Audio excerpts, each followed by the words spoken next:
Olá, você que me segue no Rodrigo Silva Arqueologia, que bom estarmos mais uma vez juntos para falar sobre a Palavra de Deus nessa série de vídeos que estamos fazendo sobre os tesouros do MAB, do Museu de Arqueologia Bíblica do NASP. E você sabe, eu já prometi no passado e vocês gostaram, pediram mais conteúdo e a gente está seguindo aí como vocês solicitaram. Além do vídeo comum que eu coloco toda segunda-feira, nós temos esse segundo vídeo semanal aqui, onde sempre eu falo de uma peça, de um artefato arqueológico que está no acervo do museu e faço uma correlação entre aquele objeto, a história bíblica e também a arqueologia e a história antiga. E se você não assistiu os outros vídeos ainda, eu convido a assistir, tá bom? Dê uma olhada, tem muito conteúdo legal para você. Também, se você não é inscrito no canal, se inscreva, ative o sininho de notificações, deixe a sua mensagem, ela será muito bem-vinda. Se gostar, deixe o seu like e também nos siga nas redes sociais. Nós temos ali no Instagram o Rodrigo Silva Arqueologia e também o Instagram do Museu do NASP, o mab.ec, tá bom? Segue a gente lá. Hoje eu quero falar de um objeto que está relacionado a uma das passagens ou das palavras mais duras de Jesus. Esta passagem, esse episódio, é mencionada nos evangelhos sinóticos, Mateus, Marcos e Lucas, e eu vou fazer menção à parte de Mateus. É um encontro que Jesus teve com um jovem rico, que o jovem rico chegou para ele e falou: "Bom mestre, que farei para herdar a vida eterna?" E Jesus já fala: "Bom, se você quer entrar na vida, guarda os mandamentos." E o jovem falou: "Quais são eles?" Jesus citou a lei: "Não mate, não roube, não furte." E o jovem fala: "Mas tudo isso eu tenho guardado desde a minha juventude." E Jesus falou o seguinte: "Mas tem uma coisa que falta a você ainda." Ele falou: "O que é, mestre?" "Vai, vende tudo que você tem, dê o dinheiro aos pobres e você terá um tesouro no céu. Depois disso você vem e me siga." Ouvindo isso, estou lendo Mateus 19, verso 22, o jovem afastou-se triste, porque tinha muitas riquezas. Então Jesus disse aos discípulos: "Digo-lhes a verdade, dificilmente um rico entrará no reino dos céus. E digo-lhes ainda, é mais fácil passar um camelo pelo fundo de uma agulha do que um rico entrar no céu." Essa passagem ela é tão dura, que alguns procuram amenizá-la, porque se eu a tomar ao pé da letra, parece que ninguém que está me assistindo agora, que tem uma boa conta bancária, um bom carro, ou que consegue viajar de classe executiva ou primeira classe, nenhum de vocês vão para o céu. Você tem que se tornar pobre, um pobre franciscano até, né? Como se fosse um compromisso franciscano com a pobreza. Por muito tempo, a teologia da libertação colocou no Brasil esse lema, a ideia da opção radical de Deus pelos pobres, que para mim, a meu ver, é uma forma de discriminação, porque quando eu falo a opção radical de Deus pelos pobres, isso não está na Bíblia. O que está na Bíblia é diferente do que a teologia da libertação apresenta. Na Bíblia diz que Deus não faz acepção de pessoas. Se Deus não faz acepção de pessoas, Deus não pode ter opção radical por ninguém. Nem pelo pobre, nem pelo negro, nem pelo índio, por ninguém. Deus não tem opção. Deus ama a todos igualmente e atinge a cada um em sua esfera de necessidade. E há necessidades para todos os gostos. É lógico que a necessidade do rico pode não ser o pão cotidiano, pode não ser como ele vai pagar as contas no final do mês, mas pode ser a necessidade de um abraço, de um afeto. Eu conheço muitos ricos que são carentes. É claro, lógico e evidente que, pegando uma paráfrase daquela mãe que se preocupa dos filhos que ela tem, ela se preocupa mais com o que está doente, até que ele se recupere, ela se preocupa mais com o que está com problemas financeiros, até que ele se ajuste. Deus também é assim. É lógico que ele vai pedir, e principalmente para quem tem mais recursos, para ajudar o seu irmão que tem menos recursos.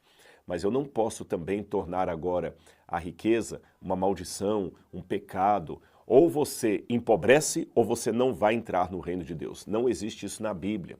Deus abençoou muitos dos seus servos com riqueza. Veja aí o caso, por exemplo, de Salomão, que foi um rei próspero, rico, o próprio povo de Israel, que Deus abençoou tanto que pegou uma terra inóspita, desértica e transformou num país de primeiro mundo. Na verdade, o problema não está com a riqueza em si. Como na época de Jesus também não estava com a pobreza. É bom colocar esse contraponto aqui. Nos tempos bíblicos, uma pessoa pobre era compreendida pela sociedade religiosa como sendo alguém amaldiçoado por Deus. Veja o caso de Jó. Jó é um contraste com essas duas teologias discrepantes e errôneas. A teologia do enaltecimento da pobreza e a teologia do enaltecimento da riqueza. Lembre, na época bíblica, o rico era o abençoado. Se ele era rico, é porque ele estava em paz com Deus, porque ele estava fiel às leis de Deus, por isso que Deus o abençoava com riqueza. Ao passo que o pobre, o miserável, é porque estava em pecado. Ele ou seus pais que pecaram para deixá-lo naquela situação. No outro espectro mais moderno, como eu falei da teologia da libertação, você tem aqueles que acham que não, que quanto mais pobre você for, mais perto de Deus você está. Em ambos os lados da discussão, temos uma distorção do ensino bíblico. E Jó, para mim, é uma resposta aos dois extremos. Por quê? Para aqueles que acreditam que riqueza é maldição, como é que nós explicamos a história de Jó? Jó era um homem íntegro, fiel a Deus e por isso muito próspero. Ele era rico, ele tinha muita riqueza. De repente ele ficou pobre, desesperadamente pobre. Mas no final ele recuperou tudo o que ele possuía. Então, se pobreza é sinônimo de proximidade de Deus, o Salvador não deveria devolver para Jó as riquezas que ele possuía. Deveria deixá-lo pobre, para sempre pobre, para manter realmente a sua comunhão com Deus. E não é isso que a Bíblia diz. Deus colocou, pelo contrário, Deus o enriqueceu com mais bênçãos e riquezas do que ele tinha no início da sua tragédia. Por outro lado, aqueles também que pensavam, na época bíblica, que o pobre era o desgraçado que estava afastado de Deus, ou quem tinha uma doença, uma mulher que não podia ter filhos. Lembra aquele cego que os discípulos perguntaram, Senhor, quem pecou para ele nascer cego, ele ou os pais dele? Jó mostra que ele estava na miséria e na pobreza, mas não era fruto do castigo de Deus. Era um propósito maior do qual nenhum dos presentes tinha o total conhecimento.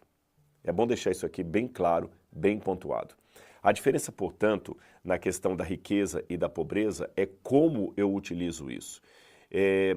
Há pessoas que são soberbas, mesmo sendo pobres. Ficou claro isso para você? Há pessoas, por outro lado, que são tão pobres que a única coisa que ela tem é dinheiro. É porque o dinheiro é o Deus da vida delas.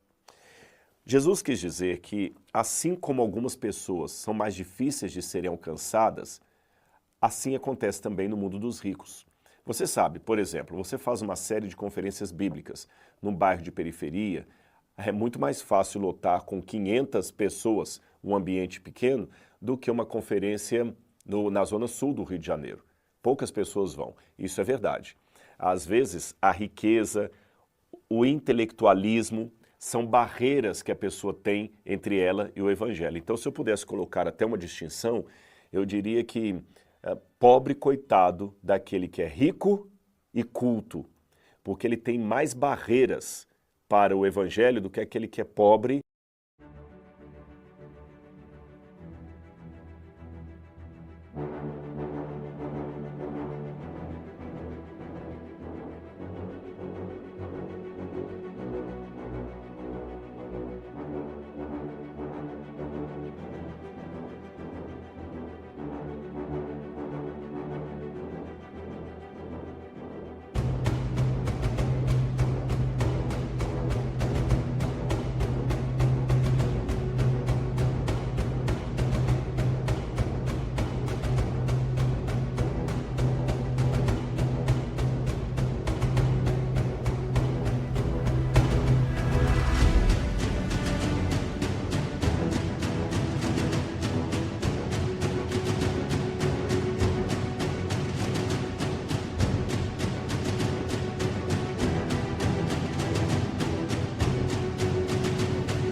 E sem cultura.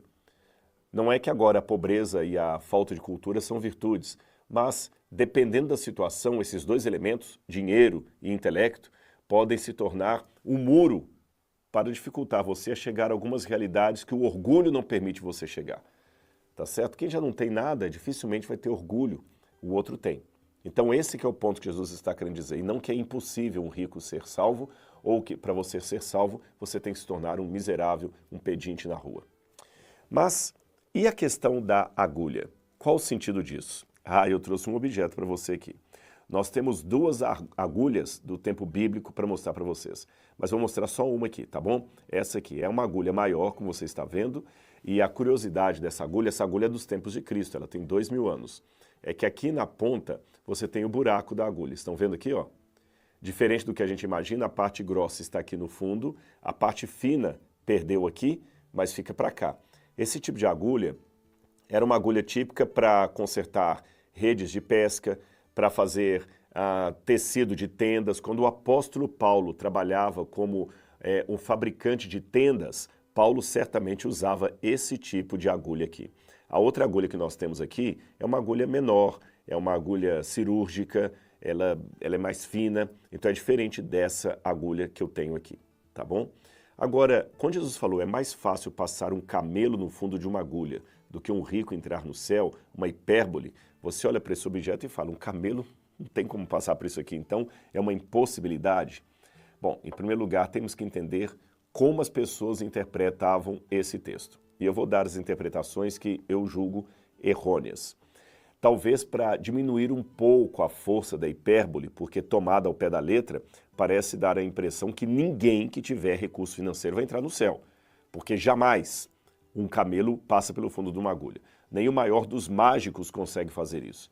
Só se for um milagre de Deus assim, muito superior à abertura do Mar Vermelho ou à vinda do fogo do céu lá em Elias, fora, nem esses milagres são tão grandiosos quanto fazer um camelo passar pelo fundo de uma agulha. Então, alguns, para amenizar, chegaram à conclusão seguinte. Primeira explicação que eu não concordo. O fundo da agulha que Jesus falou, na verdade, Jesus não falou de camelo, ele falou de camilo. Câmilos, em grego, é um tipo de corda grossa que marinheiros usam para colocar âncoras de navios, de barcos. Câmilos, câmilos. Então, eles falaram que Jesus, na verdade, estava falando de um câmilos, mas o copista acabou errando e colocando camelos. Camelos, corda. Camelos, camelo. Como é fácil aí a troca, então, na verdade, Jesus dizia que é mais fácil passar uma corda grossa pelo fundo de uma agulha do que um rico entrar no céu. Essa explicação, ela está errada pela seguinte questão. Robertson, que foi um dos maiores especialistas em literatura e gramática grega que nós já tivemos, ele chamou a atenção que existem alguns manuscritos cursivos que fizeram justamente o contrário. Eles trocaram a palavra original camelo por corda. Então foi o contrário que foi feito. Quando os copistas erraram, eles não erraram trocando camelo por corda, tá certo? Ou melhor, corda por camelo. Foi o contrário, eles trocaram camelo por corda, porque se sentiram desconfortáveis com a palavra original. Nós temos meios técnicos de saber como era o texto original fazendo uma colação textual, comparando manuscrito com manuscrito. E unanimemente, os especialistas em Novo Testamento sabem que a palavra original era camelo e alguns poucos manuscritos cursivos é que erroneamente a trocaram por corda. Então essa alternativa está descartada. Existe uma outra explicação que eu já vi também, de alguns quando vão em Jerusalém, eu já vi isso até guia, explicando lá, nas muralhas de Jerusalém tem uma entrada assim, como se fosse uma abertura, nesse formato. Vou desenhar para você, ó, assim, assim, assim. Ó, assim, assim e assim. É realmente um friso ali na muralha. E aí eles falam, olha, ali, tá vendo o formato de uma agulha? Aquele que é o buraco de agulha que Jesus falou, é mais fácil passar um camelo pelo buraco da agulha, Jesus estava falando daquilo ali. Não, não é verdade. Sabe por quê? Esses buracos que tem nas muralhas de Jerusalém que eu falei com vocês, são buracos para o arqueiro colocar a flecha dele e ele poder mirar o inimigo de dentro da cidade, pelo buraquinho ali, sem ser atingido. Só que essas muralhas são do século XVI, 1.600 anos, quase 1.500 anos depois de Jesus. Então, evidentemente, não pode ser aquilo ali que Jesus estava fazendo referência. Já também ouvi alguns falarem... É do século XII, século XI ou século XII, essa tradição, que havia uma porta em Jerusalém, que ela era muito baixinha, outros falam que ela era muito estreita, e que o único modo do camelo passar com as mercadorias ali seria tirando os cestos de cima ou de lado, para que ele pudesse baixar, se ajoelhar e entrar baixado na porta, ou ali meio de lado. Isso também não procede, porque não existe até hoje, fora esse relato medieval do século XI ou XII, não existe nenhuma porta em Jerusalém que se chama Porta da Agulha, e que os camelos passariam por essa porta com dificuldade, mas entrariam. Em nenhum desses exemplos que eu dei, nós temos a convicção que era esse o sentido da Bíblia, tá bom? O sentido bíblico era uma hipérbole. Jesus estava falando de camelo e estava falando de agulha. Na verdade, um estudo que a gente pode fazer para compreender melhor a Bíblia Sagrada é justamente aprendendo as hipérboles que Jesus apresenta ali, qual o significado dela. Quando ele disse assim, se alguém fizer tropeçar um desses pequenos, é melhor amarrar uma pedra de moinho e se jogar no meio do oceano. Se o teu olho esquerdo te faz pecar, arranque-o, porque é melhor ir para o céu cego do que com os dois olhos ir para o inferno. São hipérboles normais que Jesus usava. Mas essas hipérboles de Jesus mostram uma dificuldade, não uma impossibilidade. Seria a mesma coisa de eu dizer hoje, é muito difícil ganhar um intelectual, professor universitário para o Evangelho. É muito difícil que uma pessoa de 80 anos mude os seus hábitos. É difícil, não é impossível. Aliás, a própria Bíblia fala, o que para os homens é impossível, para Deus não é, porque nada é impossível para Deus. Então você está percebendo que esse recurso da arqueologia não apenas comprova a veracidade histórica da Bíblia Sagrada, mas também dá contexto para as passagens. E você gostou desses contextos? Então eu vou dar um presente para você. Aqui na descrição desse vídeo eu vou colocar um link onde você pode depois descobrir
você pode baixar um livro, um e-book, na verdade, onde nós vamos colocar um resumo de várias peças do Museu Arqueológico do NASP, do MAB, para você poder ler, tá bom? Será um resumo desses vídeos que eu estou apresentando para você. Gostou do presente? Você merece. Você está nos seguindo sempre aqui, sendo fiel nas redes sociais, então eu vou deixar para você aqui esse e-book. Então clique no link que vai ficar aqui na descrição desse vídeo e saiba como adquirir o seu e-book com as peças do Museu de Arqueologia do NASP. Aí você pode ler, passar para outras pessoas, transformar esse ensinamento em mais pessoas alcançadas. Espero que você tenha gostado desse vídeo. A gente se encontra na semana que vem. Um grande abraço e até lá!